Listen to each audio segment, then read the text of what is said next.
Salut tout le monde, on se retrouve dans ce nouveau tutoriel, voilà, dans lequel aujourd'hui nous allons apprendre à devenir administrateur de base de données. Et c'est un sujet assez complexe, je sais, mais nous n'allons pas euh, faire des trucs, nous allons juste vraiment poser des bases, faire quelque chose d'assez simple, ok? Euh, Comme vous voyez ici, pour ceux qui ne savent pas, une base de données, ça se présente un peu comme une bibliothèque. Voilà, une base de données, on a l'habitude de la représenter comme ça, comme une bibliothèque. Et comme vous le savez, une bibliothèque, il y a des tiroirs. Voilà, des tiroirs comme ça. Et vous voyez, maintenant, il y a ce qu'on appelle le change. Voilà, des requêtes.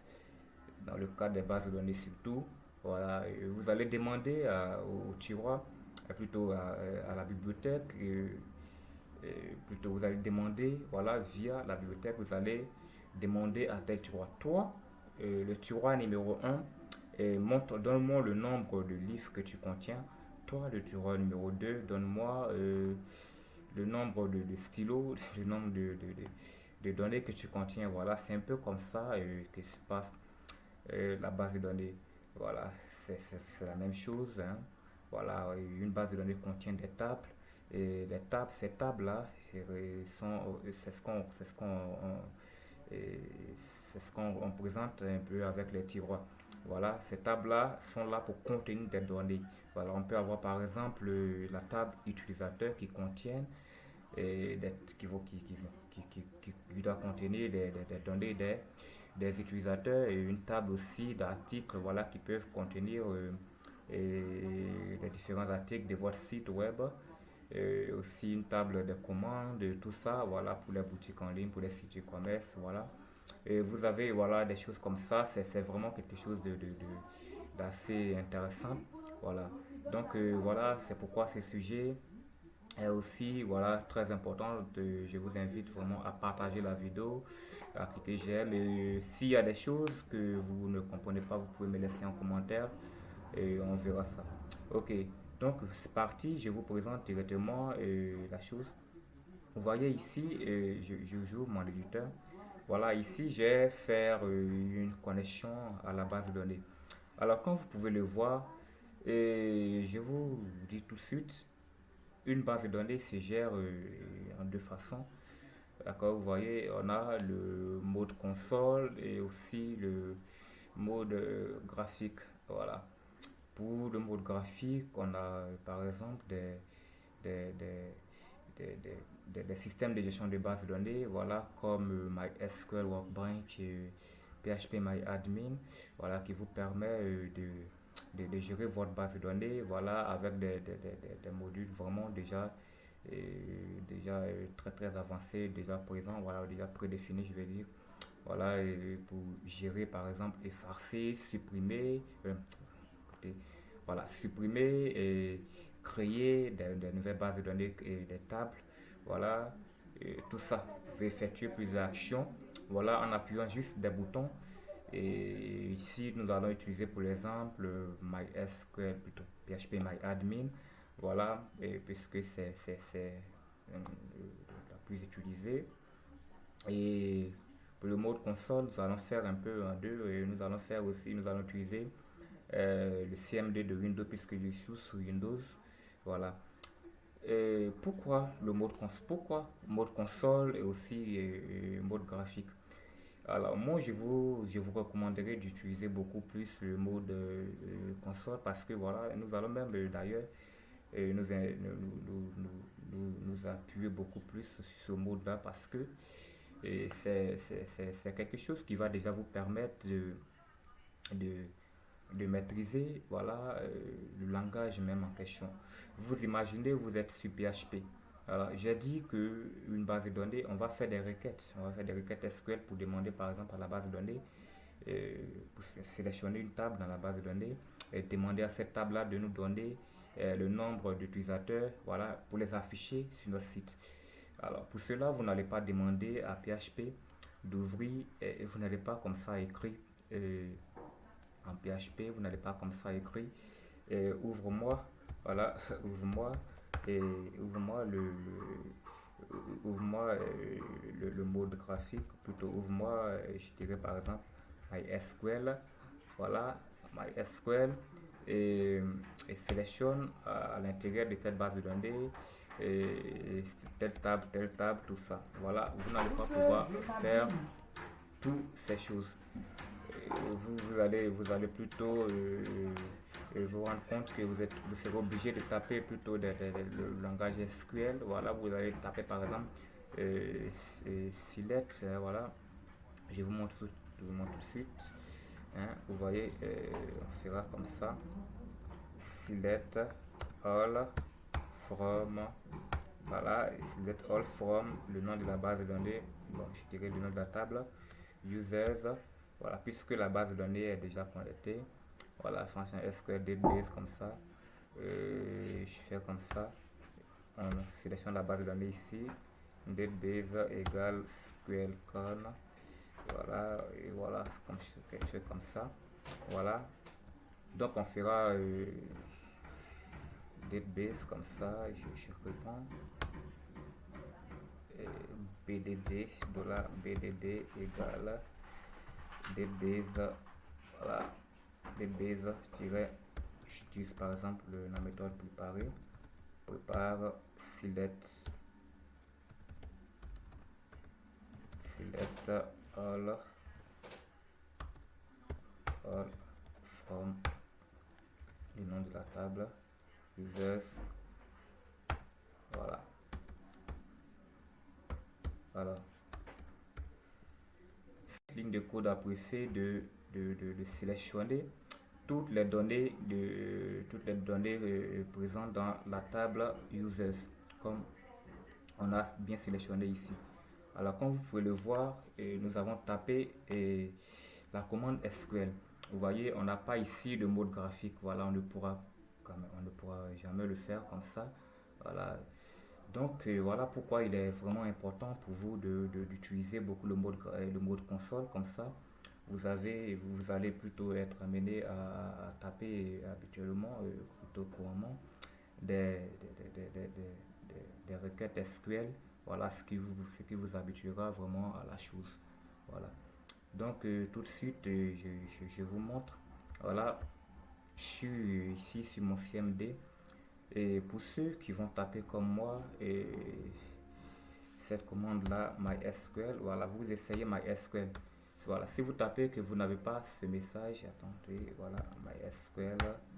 Voilà, si vous n'avez pas ce message, d'abord error 10, ou vous n'avez pas ce message, voilà, c'est que vous n'avez pas MySQL installé. Alors pour cela, je vous invite à tout de suite vous rendre sur votre, bon, puisque j'utilise ici WAMP. Voilà, et si vous utilisez aussi WAMP comme moi, voilà, vous vous rendez sur le dossier bin. Voilà, vous revenez ici WAMP, la racine WAMP, vous allez sur le dossier bin. Ensuite, vous partez sur MySQL. À la MySQL, vous sélectionnez la version.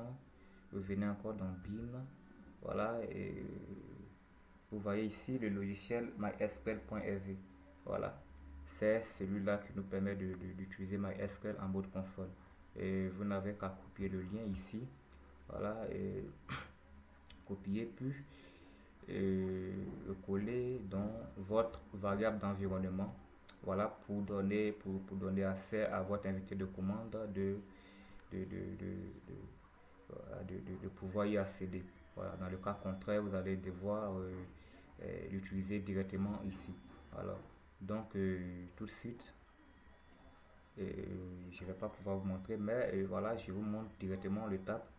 Vous voyez, pour faire cela, vous allez démarrer votre Windows. Si vous êtes sous Windows 10 comme moi, vous pouvez rechercher variable d'environnement.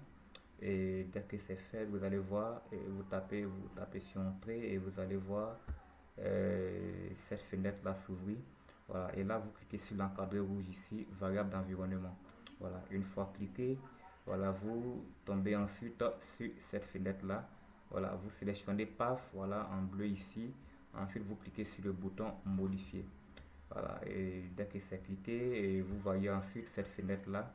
Voilà, et il y a déjà des différents logiciels qui sont présents ici. Donc vous allez cliquer sur l'encadré rouge, voilà le bouton nouveau, voilà, et puis dès que c'est fait, vous copiez le lien comme je l'ai fait ici. Vous voyez, en dernière position, on a One Bin MySQL. En dernière position, on a One Bin MySQL, MySQL 5 Bin. Voilà, vous faites comme moi. Et dès que c'est fait, voilà, vous aurez votre, votre invité de commande, voilà, qui aura accès à votre base de données. Voilà, si ça passe pas, vous pouvez redémarrer votre machine et sûrement ça marche, ça pourra marcher. Alors, dès que c'est fait, vous faites MySQL et là vous faites host, localhost, localhost. Ensuite, vous faites user root. Et bon, ici, j'ai pas de mot de passe, donc voilà, je fais rien. Mais si vous avez un mot de passe, n'oubliez pas de renseigner. Vous faites P et ici vous renseignez le mot de passe. Ensuite, vous cliquez sur Entrée. Voilà, moi je laisse sur comme ça. Voilà, je n'ai pas de mot de passe, donc voilà, je continue. Vous voyez que je suis bien connecté sur MySQL. Alors, dès que c'est fait, on peut maintenant commencer à taper des commandes SQL. Par exemple, demander à afficher toutes les bases de données qui ont été créées, voilà, sur MySQL. Voilà, pour cela, je tape comme ça, show database, show database, vous voyez ici avec S à la fin. Voilà, vous voyez ici la liste de mes bases de données. Voilà, on a bon, des bases de données, on a parmi elles des bases de données déjà créées par MySQL. On a ensuite Dev, école, tout ça, voilà. Ce sont là toutes les bases de données qui ont été créées sur MySQL. Voilà, vous pouvez sélectionner par exemple parmi elles la base Meet par exemple. Pour cela, on fera user et on spécifie le nom de la base de données. Ensuite, pour cela, je fais Meet, je fais entrer, je valide. Voilà, la base de données a été sélectionnée et je peux maintenant demander à cette base de données là de m'afficher toute cette table. Voilà, pour cela, je fais select, comme je fait déjà, select all, voilà, non plutôt show table, excusez-moi, show table, voilà, show table. Ok, donc vous voyez ici toute une liste de tables présentes à l'intérieur de cette base de données que j'ai sélectionnée ici. Alors on a, comme vous voyez ici, Meet, About Me, I Selection, tout ça. Voilà, c'est comme ça que ça se passe et vous pouvez ensuite aussi sélectionner une table. Voilà, demander à une table de vous afficher toutes les données. Par exemple, je fais comme ça, à ce moment là que je vais taper select all from et je sélectionne une base de données. Je fais comme ça, je prends par exemple la première, donc je fais mt meet about me, voilà. Dès que je sélectionne, vous voyez que cette base de données, cette table là m'affiche toutes ces données, voilà, avec des colonnes, voilà, bien spécifiées. Vous voyez ici par exemple ID, user ID, nationality, tout ça, voilà. Donc voilà, c'est comme ça que ça se passe. Vous voyez que c'est vraiment rapide, aussi plutôt bien plus intéressant, voilà. Et pour ceux qui ne savent pas déjà, c'est généralement comme ça que les administrateurs de bases de données, voilà, deviennent beaucoup plus habitués, voilà, plutôt beaucoup plus forts, si vous voulez, dans cette histoire de gestion de bases de données. Voilà, donc si nous voulons faire simple, vous voyez ici, je me rends dans mon navigateur, je fais MySQL puisque j'ai PHP plutôt j'ai WAMP installé déjà. Je fais MySQL, MySQL, plutôt PHP MyAdmin. Donc ici je fais PHP MyAdmin. Voilà, je fais route. Et comme je vous l'ai dit, je n'utilise pas de base, j'utilise pas de mot de passe ici, donc je peux passer. Voilà la liste des bases de données présentes sur MySQL. Voilà, MySQL me l'affiche. Donc vous voyez ici, on a des onglets. Voilà, onglet base de données. Voilà, onglet base de données qui m'affiche la liste des bases de données, comme l'a fait aussi la console. Voilà, l'invité de commande Windows. Ici, on peut sélectionner une base de données par exemple. Je fais comme j'avais fait. Meet ici, voilà, Meet. Donc je clique sur Meet. Vous voyez, on a encore les tables ici, toutes les tables déjà listées ici. Donc je clique encore sur About Me. Voilà, on a ici en mode graphique toutes les données présentes encore. Donc qu'est-ce que nous allons faire ici? Nous allons d'abord essayer d'importer et exporter nos tables. Voilà, vous allez voir comment ça se passe. C'est vraiment très simple. Vous voyez, je clique sur exporter. Alors, ça vous permet ici de télécharger votre base de données, de télécharger la table de votre base de données et de l'installer ensuite, plutôt de la transférer ensuite sur une autre base de données, par exemple sur un autre site web que vous avez déjà mis en ligne ou bon, vous avez déjà aussi en local. Voilà, bon, quelque part d'autre. Donc ici, voilà, c'est simple. On a le mode rapide, aussi le mode personnalisé. Voilà, j'utilise couramment le mode rapide. Voilà, et ici on a le format. Voilà, vous pouvez sélectionner soit le format PDF, le format CSV qui est pour généralement pour Excel, Microsoft Excel. Voilà, et vous voyez ici on a PHP Array, voilà, toute une liste de formats. Voilà, et j'utilise généralement SQL. Voilà, vous faites exécuter et ça aura pour effet de télécharger rapidement votre table. Voilà, je dis la table sélectionnée comme vous pouvez le voir ici. Alors, dans le cas où vous voulez sélectionner, vous voulez plutôt supprimer la table, vous faites opération. Voilà, on a toujours la table sélectionnée. Vous faites opération et vous faites par exemple vider la table. Ça aura pour effet de vider toutes les données de la table. Et ici, supprimer la table. Et comme vous pouvez le voir, ça va supprimer votre table. Et attention, vous n'allez pas pouvoir la récupérer si vous faites cela. Voilà pourquoi il est généralement conseillé que vous ayez un espace admin pour gérer, pour limiter vraiment certaines choses, certaines actions. Voilà. Donc c'est simple, vous voyez ici, on a aussi la possibilité de renommer notre table. Voilà, dans cette section là, vous voyez option pour cette table, on a renommé la table. Vous pouvez juste effacer ça et changer le nom de la table. Voilà, je fais par exemple, plutôt que de faire About Me, je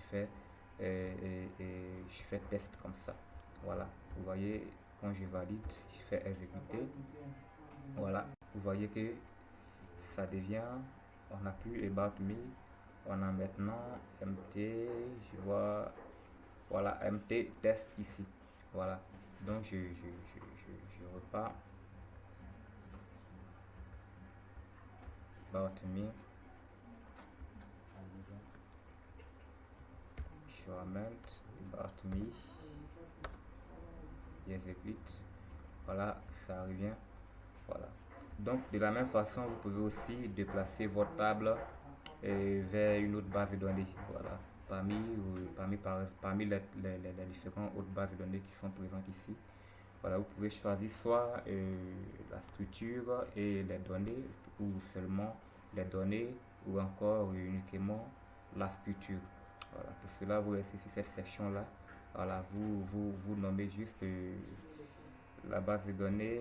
Voilà, vous sélectionnez la base de données dans laquelle vous voulez importer cette table. Voilà, ici vous renseignez le nom de cette base de données là. Je prends par exemple e-école ici. Voilà, je fais e-école, e-école, e-école.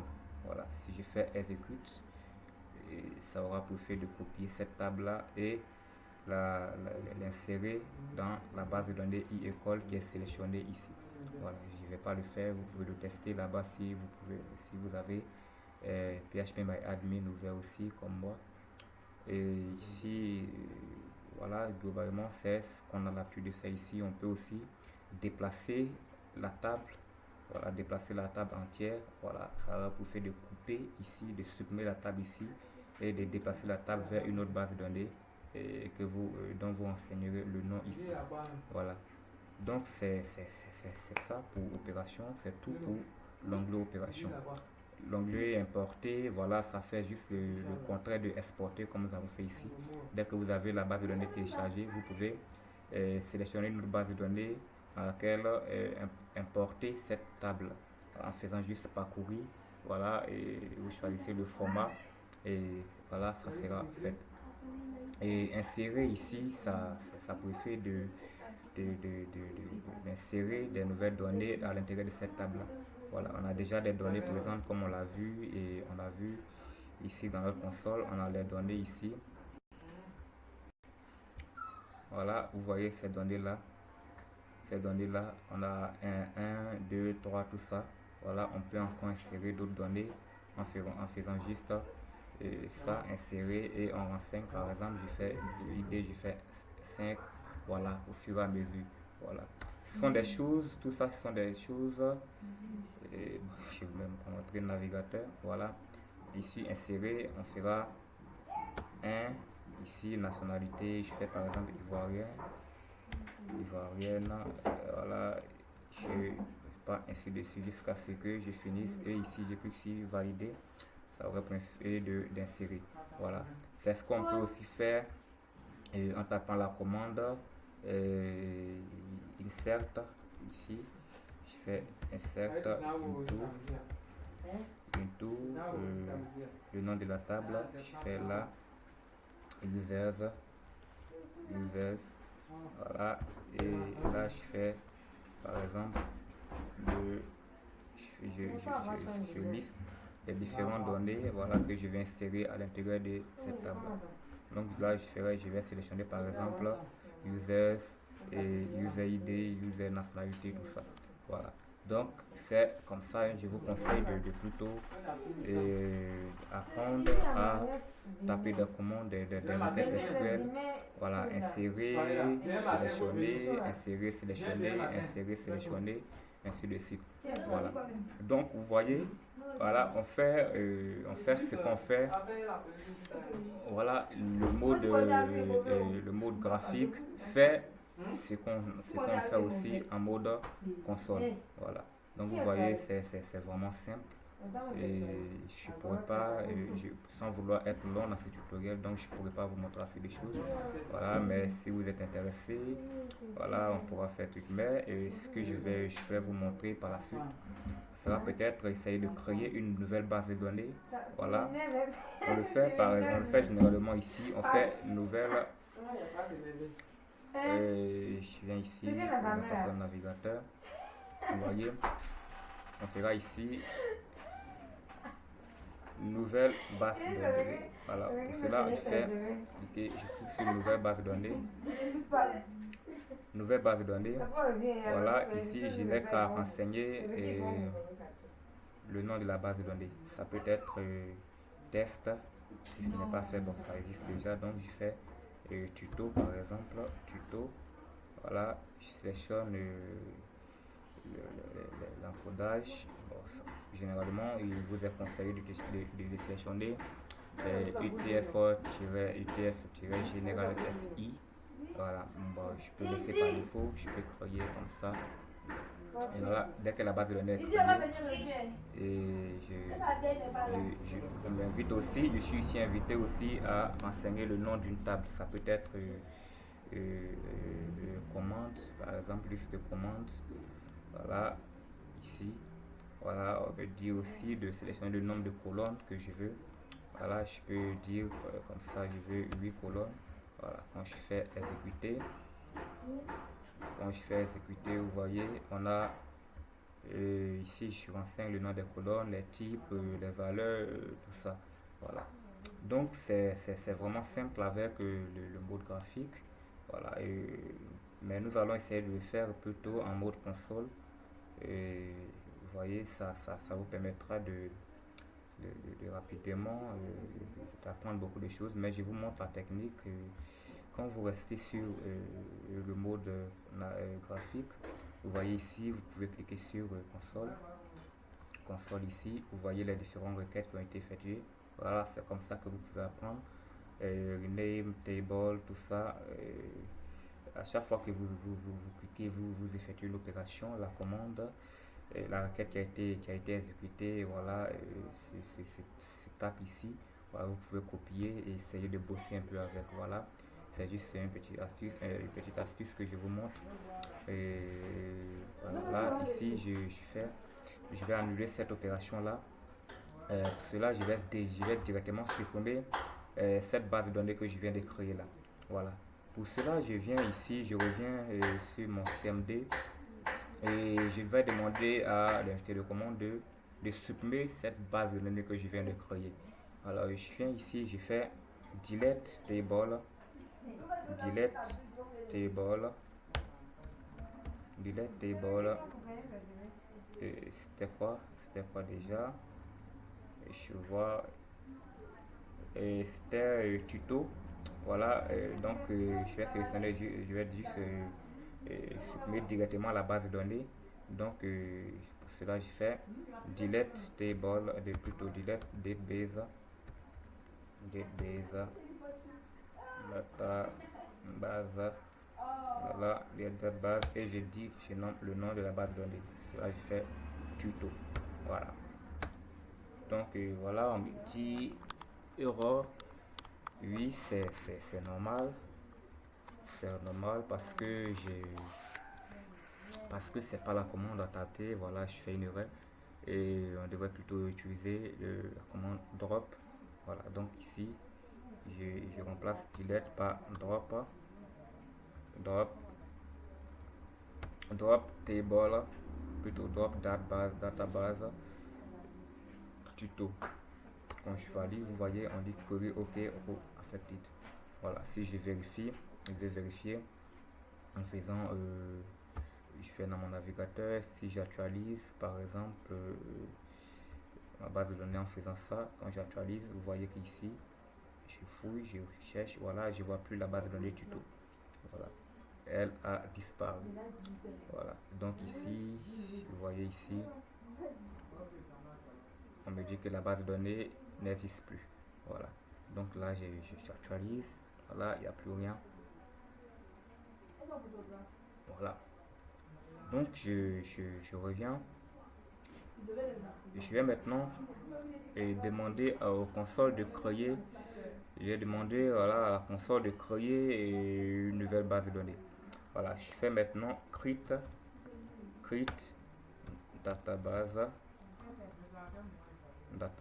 le nom de la base de données. Là, je fais tuto et j'exécute. Voilà, si je veux voir, vous voyez ici, je vais maintenant lui demander de sélectionner. Je vais afficher toutes les bases de données pour voir si ma base de données a bien été créée. Donc je fais show database comme je l'ai déjà fait. Vous commencez à être habitué. Attendez. Voilà. Show database. Voilà. Show database, vous voyez ici, on a toutes les bases de données et maintenant on a parmi la liste. Dans la liste, on a tuto. Voilà, tuto. Donc notre base de données a bien été créée. On va maintenant sélectionner cette nouvelle base de données qui vient d'être créée là. Et à l'intérieur de cette base de données là, créer une nouvelle table avec ces colonnes. Voilà. Donc ici, on fera use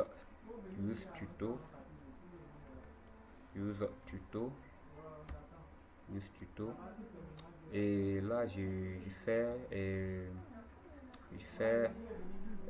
créer. Voilà, je vais maintenant créer, comme je l'ai dit, une table.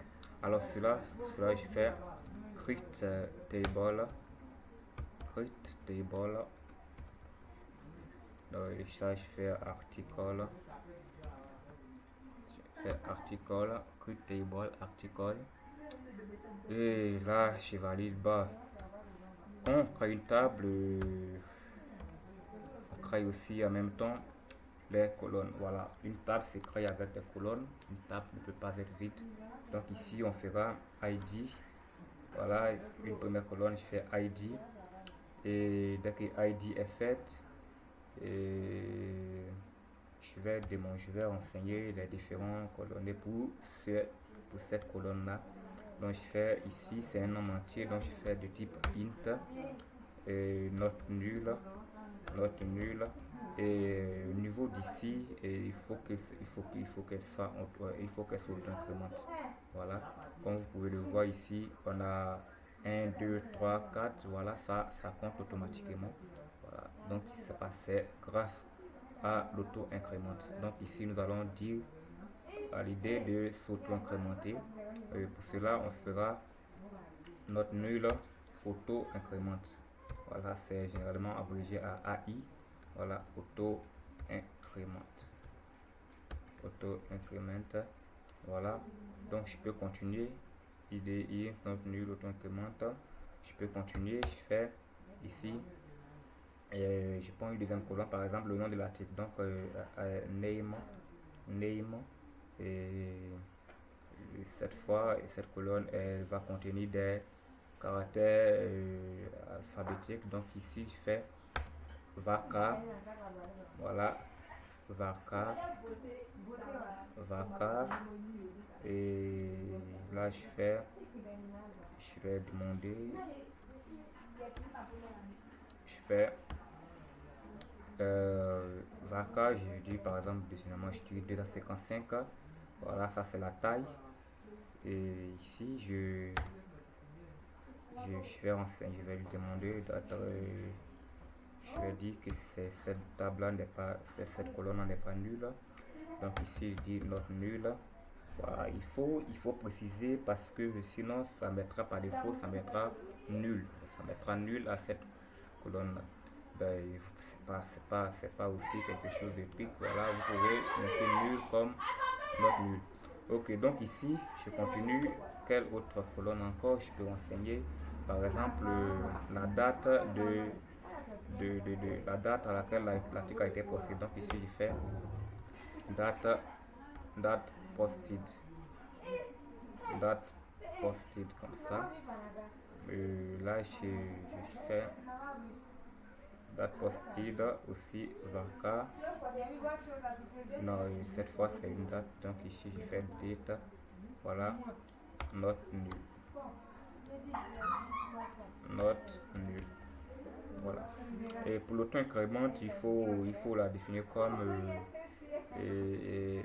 comme la clé primaire. Donc il faut définir clé primaire. Cette clé primaire se pointera sur notre ID, voilà, qui a l'auto-incrémente. Donc ici on fera primary key,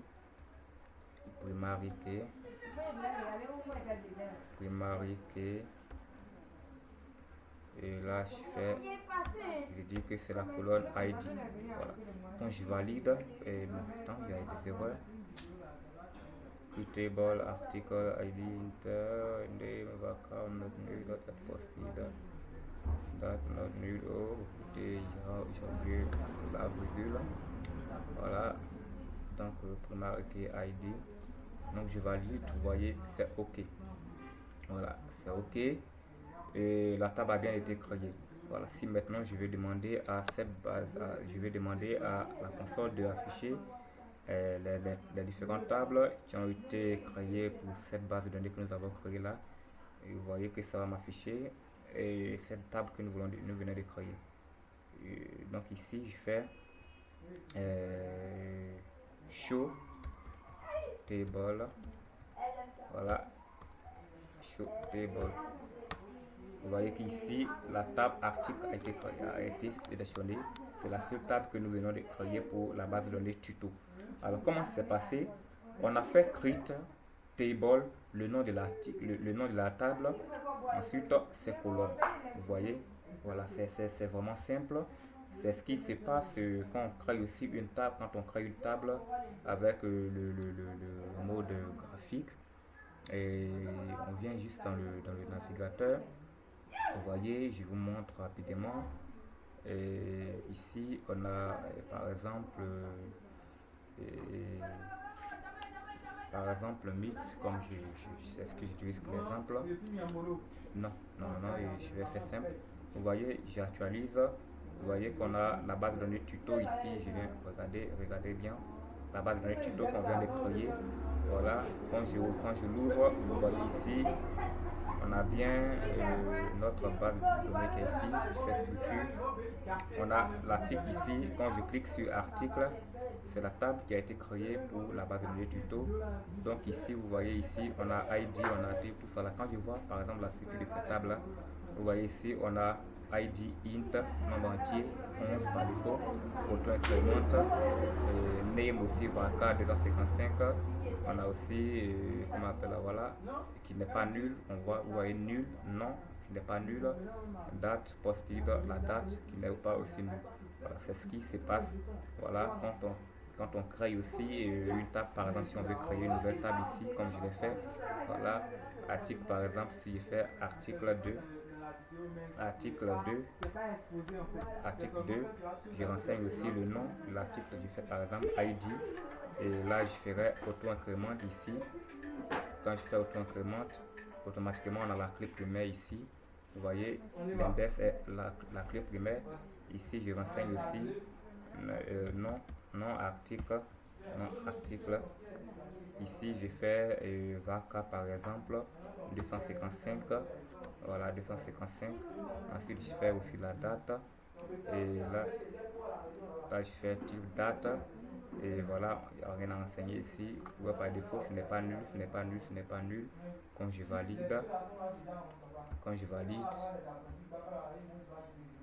voilà, quand je valide, vous voyez bien ici, on a article 2. La table article 2 qui a été sélectionnée. Donc on a la structure ici ID, auto-incrémente, nom, article. Voilà, comme vous voyez, nul, non, not nul, date. Voilà. Donc vous voyez un peu, généralement, c'est la même chose. Voilà, le mode console le fait, le mode graphique aussi le fait, mais il est beaucoup plus conseillé. C'est ce que je vous recommande d'ailleurs.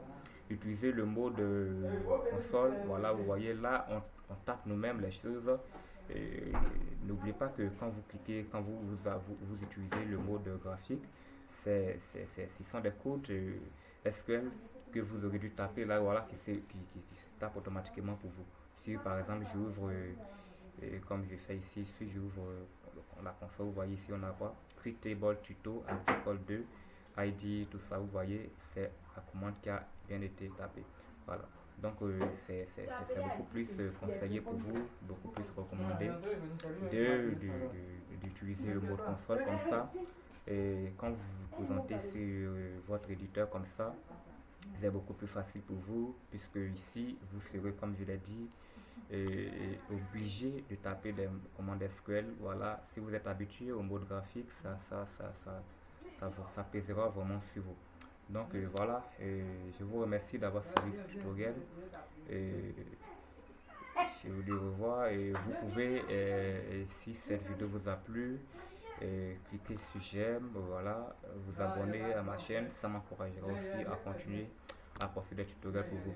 Alors, c'est pour notre aventure de mise en place d'architecture professionnelle.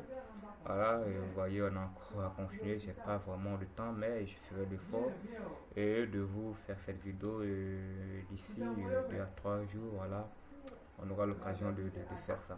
Donc, je vous remercie. N'oubliez pas de cliquer j'aime, n'oubliez pas de vous abonner. Merci et passez une excellente soirée à vous. Voilà, merci et bonne soirée à vous. Merci.